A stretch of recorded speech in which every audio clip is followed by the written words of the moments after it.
Alô, amados e amadas, graça e paz da parte daquele que vive, que reina para todos sempre, nosso único e soberano Senhor e Salvador, Jesus Cristo. Aquele que nos ama com amor eterno e com seu precioso sangue nos comprou, nos lavou, perdoando no seu sangue precioso os nossos pecados, passados, presentes e futuros, nos dando nele mesmo a eterna redenção, a eterna salvação. Por isso, nós cremos ousadamente, como diz as Escrituras, que salvo uma vez é salvo para sempre, porque nós cremos que a nossa salvação não se deu por livre-arbítrio. Nossa salvação se deu em Cristo antes da fundação do mundo. Efésios 1:4. Desde já, quero aqui agradecer a Deus por mais esta oportunidade de gravar mais um vídeo para darmos continuidade e hoje espero encerrar a linha de pensamento com relação à sã doutrina de Cristo, pastores e salários. Então, desde já, quero também agradecer a Deus por aqueles que estão inscritos no canal.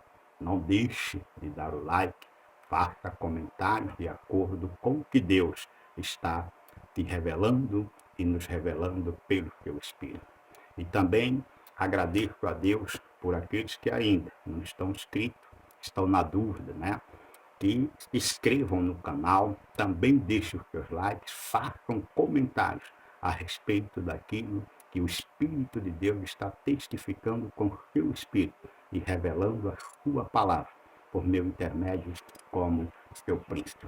E desde já, queremos aqui a Deus declarar cativo todos os nossos pensamentos à obediência de Cristo, destruindo toda fortaleza, anulando todo sofisma, altivez que se opõe, se levantam contra o conhecimento do estudo da palavra de Deus. E te pedimos, Pai, conceda-nos mais uma vez tua palavra como maçãs de ouro em salvas de prata, que é a tua palavra dita ao teu tempo. Vamos ao tema, a sã doutrina de Cristo, pastores e salário.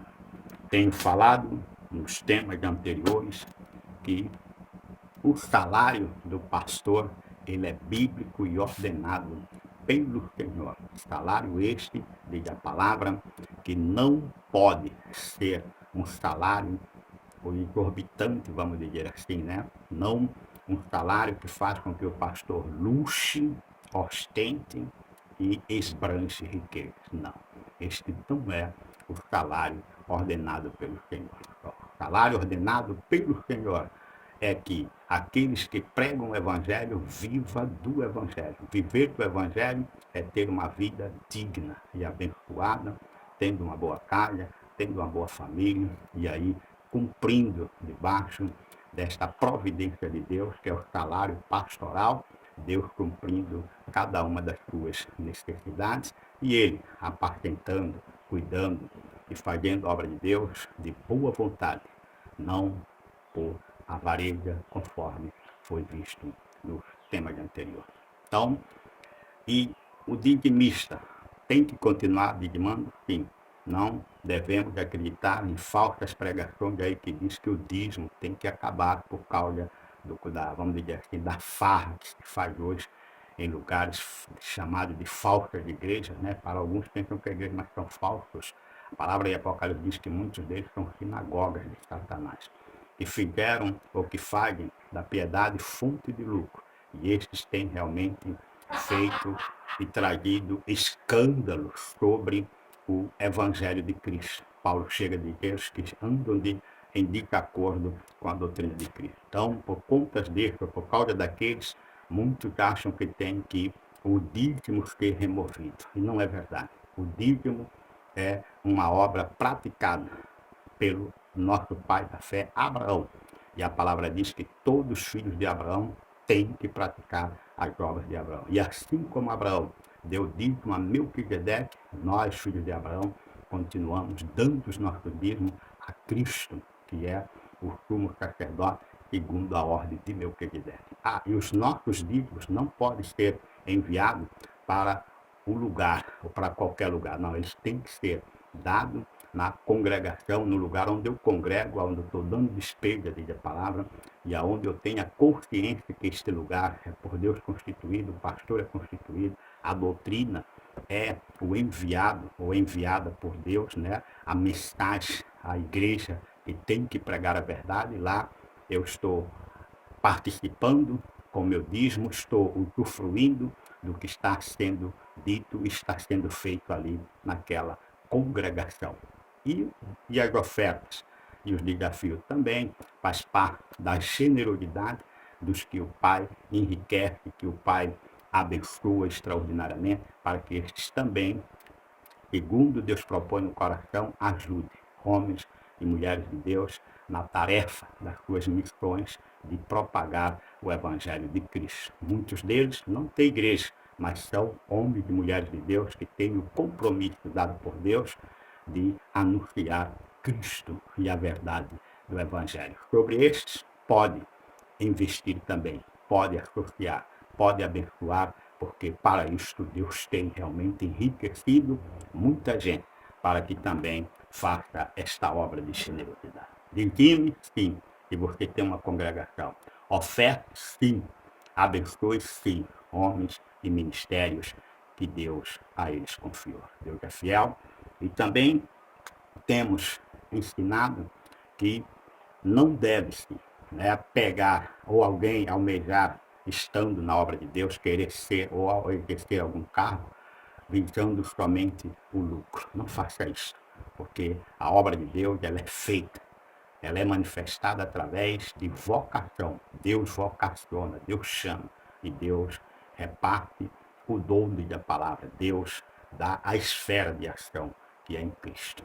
Então, o cuidado vai ter um alerta para aqueles que estão sendo tentados aí, porque esse lugar muitas das vezes enxerga, né, algumas pessoas o potencial de aumentar aí os lucros deles, e aí estão dando cargos às pessoas, estão nomeando pastores ou alguma coisa no ministério, mas visando somente a sustentar as suas expectativas, olha, gananciosas, diz a palavra do Pai. Então, hoje o tema, né, a sã doutrina de Cristo, pastores e salários, tem o texto básico em 2 Coríntios 2, 17 e 2 Coríntios 4, 1 e 2. Vamos lá, em 2 Coríntios 2, 17, diz assim a palavra do Pai: porque nós não estamos como tantos outros mercadejando a palavra de Deus. Antes, em Cristo, é que falamos na presença de Deus, com sinceridade da parte do próprio Deus. 2 Coríntios 4, 1 e 2. Porque, pelo que tendo este ministério, segundo a misericórdia que nos foi feita, não desfalecemos, pelo contrário, rejeitamos as coisas que, por vergonhosas, se ocultam, não andando com astúcia, nem adulterando a palavra de Deus. Antes nos recomendamos a consciência de todo homem na presença de Deus pela manifestação da verdade. Ok? Então, duas manifestações aqui que significam uma só. Mercadejar a palavra e adulterar a palavra é o que hoje está manifestado no meio aí do povo de Deus e anunciado pelos apóstolos, principalmente o apóstolo São Paulo. Que nos tempos dele já havia este mercadejar e este adulterar da palavra de Deus. Ou seja, mercadejar é fazer do evangelho moeda de troca. São chamados lugares, chamados igrejas, que criam, né, o sistema mercadejante da palavra do Pai, que é vender, trocar, negociar, barganhar. Por exemplo, há pessoas que vão em determinadas campanhas, né? E para participar dessas campanhas tem que deixar algo, né? Tem que dar alguma coisa para poder realmente se beneficiar desta tal campanha, corrente disso, corrente daquilo, campanha disso, campanha daquilo. Há pessoas que profetizam também, há lugares que porque os profetas profetizam por lucros. E aí nós vemos que essas profecias, Paulo diz, todas elas estão baseadas em mentes carnais, muitas delas malignas, porque estão dentro deste mercado que está mercadejando a palavra de Deus. E adulterar para que o mercado, né, tenha a sua manifestação, isto tudo é baseado em Bíblia, só que adulterada, ou seja, a mensagem do Evangelho é totalmente adulterada, ou seja, cada um tem uma interpretação, cada um tem uma doutrina, cada um pensa o que acha que tem que pensar, criam suas mensagens e começam a pregar uma palavra, um evangelho adulterado, que este evangelho, muitas das vezes, tem feito com que as pessoas se sintam bem, né? Porque elas querem ouvir o que elas querem, não ouvir o que elas precisam ouvir de Deus. Porque o verdadeiro evangelho é renúncia. O verdadeiro evangelho, ela vai de encontro, né, com o meu coração para circuncidar pela palavra, para que eu entre na vontade de Deus. O falso evangelho, o evangelho adulterado, não.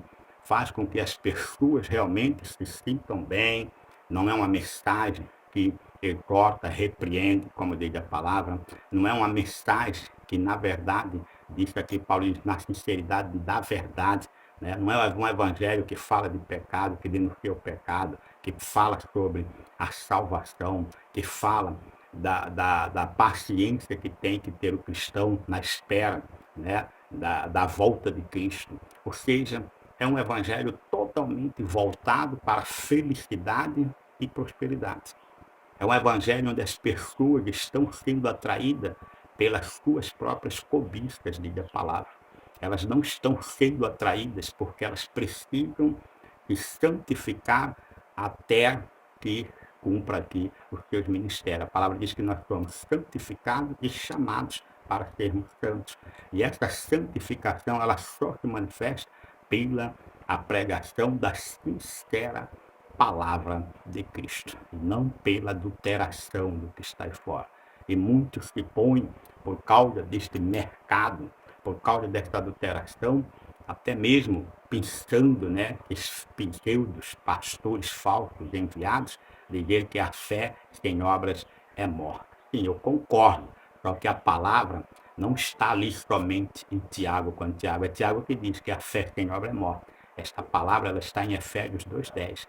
E o cristão, a igreja de Cristo, ela anda em obras preparadas de antemão. Então, é verdade que a minha fé em Cristo, ela não é morta, ela tem obras e ela se manifesta através da palavra verdadeira, quando ela é pregada, ela me move a obedecer e a andar segundo a verdade. Não havendo, aí eles se metem em várias obras, sacrifícios, costumes, tradições, uma série de coisas que faz parte deste comércio, deste mercado, onde a palavra de Deus tem sido mercadejada. E volto a dizer, não é uma coisa nova, já acontecia nos dias dos apóstolos e era combatido pelos apóstolos através da sã doutrina.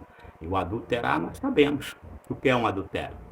E a pessoa que é infiel para com aquela pessoa, vamos falar aqui do seu cônjuge. E quem é o nosso noivo, nosso marido, diz a Escritura? É Cristo. E muitos estão adulterando, né, a palavra de Cristo, ou seja, pregando outro evangelho, sendo fiéis a outro evangelho, a outro Espírito e a um outro Jesus, que não é o das Escrituras pregados pelos apóstolos e profetas do Senhor, que a Bíblia chama de a sã doutrina. Então, nós vemos que há muitos que estão desviados da verdade, porque os pregadores, palradores frívolos, que nós vamos ver aqui na Escritura, eles estão insubordinados, ou seja, eles não estão subordinados a Cristo e à doutrina de Cristo. Eles estão insubordinados, eles estão desobedientes da palavra. Eles estão pregando outro Jesus, outro Espírito e outro Evangelho, que não é o Evangelho que Paulo diz aqui, que é sincero e verdadeiro. Então, nisto tem manifestado um comércio, um mercado, onde hoje está mercado da palavra, mercado do louvor, mercado disto, mercado tudo, vamos dizer assim, um mercado chamado aí o falso reino de Deus, que o verdadeiro reino de Deus não promete aos cristãos riquezas, não promete uma vida de mar de rosa. Não, a palavra do Pai diz no Evangelho, principalmente pregado por Paulo, diz que, confirmando o que Jesus diz, que em tudo nós somos atribulados. Cristo diz que no mundo tereis aflições. Cristo diz, aquele que quiser vir após mim, tome a sua cruz. Aliás, negue a si mesmo, tome a sua cruz e me siga. Tá? O Evangelho, ele é o caminho estreito, diz a palavra, estreito, não esse caminho largo, essa porta larga que está aí, que onde qualquer pessoa hoje que diz cristãos, e quando vai ver, olha os escândalos que estão aí por causa deste mercado e por causa deste Evangelho adulterado. Então, diz a palavra que estes, em Tito, né? Vamos lá para Tito, capítulo 1, Tito, capítulo 1, versículo 10 e 11, vai dizer quem são estes que mercadejam e que adulteram a palavra de Deus. Infelizmente, muitos, disse Pedro, que seguiriam as suas práticas libertinas. Vamos ver? Diz aqui, Tito falando sobre isso. Tito 1,10, porque existe muitos insubordinados, palradores frívolos e enganadores, especialmente os da circuncisão. É preciso fazê-los calar, porque andam pervertendo casas inteiras, ensinando o que não devem. Por quê? Por torpe ganância. Então, o falso profeta, o falso enviado, ele prega por torpe ganância. É o que diz a palavra. Vamos lá para Pedro, 2 de Pedro. Em 2 de Pedro, no capítulo 2, diz assim a palavra, né? Assim como, 2, 1 e diante. Assim como no meio do povo surgiram falsos profetas, assim também haverá entre vós falsos mestres, os quais introduzirão dissimuladamente, olha lá o adultério da palavra, dissimuladamente heresias destruidoras até o ponto de renegarem o soberano Senhor que os resgatou, trazendo sobre si mesmos repentina destruição. E alguns não, e muitos seguirão as suas práticas libertinas, e por causa deles será infamado o caminho da verdade. Também movidos por avareza, farão comércio de vós, com palavras fictícias, para ele o juízo lavrado a longo tempo. Não tarda e a sua destruição não dorme. Então, a palavra diz que estas práticas libertinas, muitos seguem. É verdade. Paulo diz que o Evangelho, porque a porta é estreita, o caminho é estreito, quando você vem com a verdade, que o apóstolo Paulo diz que a pregação do Evangelho de Cristo é loucura, mas é para os que se perdem, para os que são salvos, é o poder de Deus. E no meio de tudo isso aí, que é o mercado, vamos dizer, e a adulteração, ou seja, cada um tem uma doutrina, cada um defende, e cada um até mesmo são proibidos, né, de ter comunhão. O irmão dessa denominação não pode ter comunhão com outra, porque nós vemos aí facções, disse Paulo, por causa da doutrina, e aí diz que muitos, né, adulterando a palavra de Deus dissimuladamente, né, porque são homens pervertidos, lá de Atos, quando Paulo diz, eu sei que depois da minha partida, entre vós penetrarão lobos vorazes que não pouparão o rebanho. Veja que depois da saída dos apóstolos, a doutrina já estava completa, perfeita, os fundamentos da igreja já estavam estabelecidos, né, fundado. Veja a palavra, Paulo diz que eu lancei os fundamentos. Então, a igreja tinha os fundamentos, uma vez que os apóstolos saem, aí entra lobos vorazes, e esses lobos vorazes não popam o rebanho. O que é que eles fazem? Eles mercadejam a palavra, adulteram a palavra, e aí disseminam tudo que é chamado, que Pedro aqui chamou de heresias destruidoras. Heresias destruidoras. a palavras fictícias. Movidos por avareza, se torna por um pregador que é avarento, ele vai tornar o povo também avarento. Hoje as pessoas estão se dirigindo aos lugares chamados igreja, movidos por avareza. Em outras palavras, pelas suas cobiças. Vamos lá, diga aqui a palavra em segunda Timóteo, segunda de Timóteo, no capítulo 3, diz assim, amém? 3, versículo 6, diz assim a palavra. Pois entre estes quem? Os mercadejantes, os adúlteros, que adulteram a palavra do Pai. Entre estes se encontram os que penetram sorrateiramente nas casas e faz o quê? Consegue cativar mulherinhas sobrecarregadas de pecados, conduzidas de quê? De várias paixões. Segunda Timóteo 4, 3, diz assim a palavra, 4:3. Pois haverá tempo em que não suportarão a sã doutrina. Pelo contrário, cercar-se-ão de mestres, segundo as suas do quê? Próprias cobiças, como que sentindo coceiras nos ouvidos, e se recusarão a dar ouvido à verdade, entregando-se às fábulas. Tu, porém, se sóbrio em todas as coisas, suporta as aflições, faz o trabalho de um evangelista, cumpre cabalmente o teu ministério. Então, o que nós vimos daqui, que este evangelho adulterado, ele agrada o povo, porque ele fala o que o povo quer ouvir, não o que o povo precisa ouvir. E o que o povo precisa ouvir da parte de Deus, este evangelho ele chama para a renúncia diária, né? Nós somos santificados, mas chamados para sermos santos, e quem nos santifica é a palavra. Este evangelho nos chama para fora do mundo, e este outro evangelho adulterado deixa o crente no mundo e conformando com as coisas do mundo. Este outro evangelho que é pregado por, como disse Tito, palradores frívolos, que ensinam o que não devem, por avareza ou torpe ganância, diz a palavra.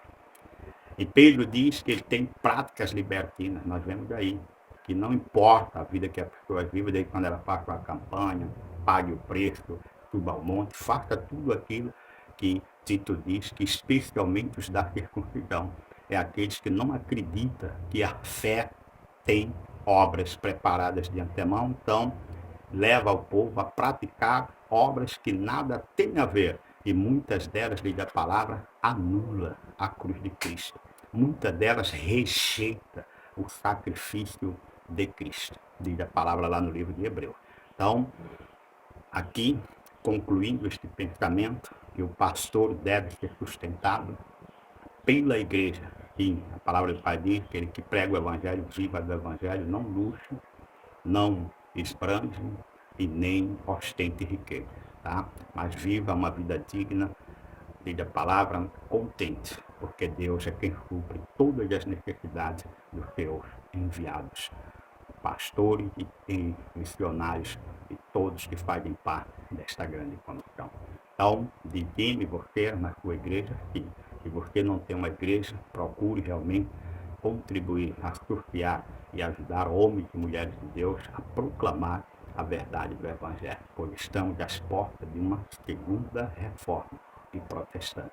Essa acontecerá no meio do Evangelho, no meio gospel, tá? É preciso trazer a verdade do Evangelho, a sã doutrina, esta que foram pregada e ensinada pelos apóstolos e profetas do Senhor.